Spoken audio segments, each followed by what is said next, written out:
here's one possible solution. This f of x fits the bill, I think. We do have vertical asymptotes at x equals 3 and x equals 5. Those are those green, dotted green vertical lines. It looks like there are 3 x-intercepts, -1, 0, 2, 0, and 6, 0. And there's also this hole at when x is equal to 1. Question is, how did I do all this? And I'm going to actually go to Desmos and build another function that looks just like that. The fact is, if we want those roots or x-intercepts to be part of the function, then x minus 2 has to be a factor. So does x minus a -1 or x plus 1. And so does x minus 6.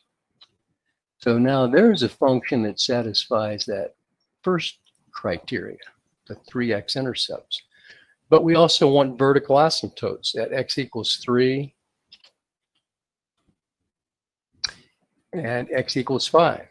So we have to introduce these factors in the denominator, which will indicate that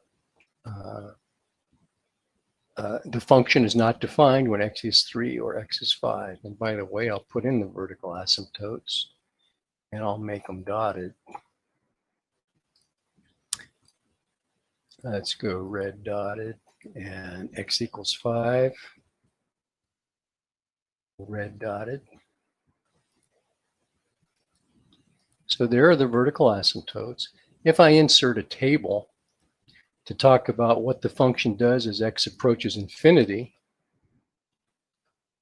if I put a number in here like 100, it doesn't look like I'm getting close to 1, and as a matter of fact, the graph doesn't look like that either. I need the degree of the numerator to equal the degree of the denominator without introducing an extra factor of x in the denominator, or I should say an extra vertical asymptote. One way to do that is to square one of these binomials in the denominator. That means that if we multiplied all these expressions together, we would have a degree of 3 in the numerator, x cubed, and a degree of 3 in the denominator, x cubed, and the leading coefficients would be 1. That's why we have a horizontal asymptote at y equals 1. And you can see as x gets bigger and bigger, or smaller and smaller, the y value gets closer and closer to 1. So indeed, we do have a horizontal asymptote at y equals 1. And there it is. And actually, the graph, in this case, actually crosses its horizontal asymptote. Finally, we need a hole.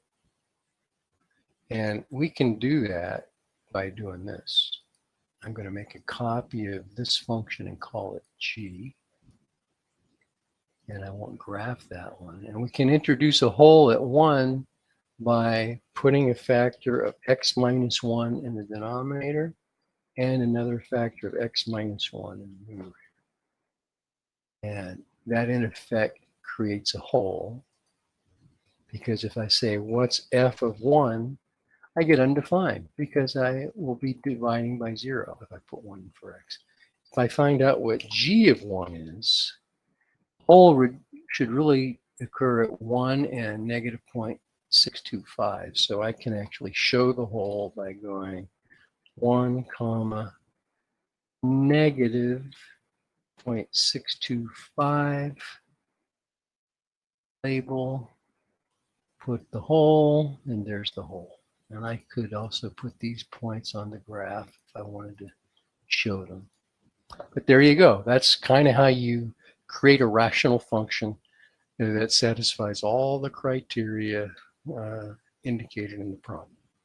Hope that helped. And if you have any questions, post a comment.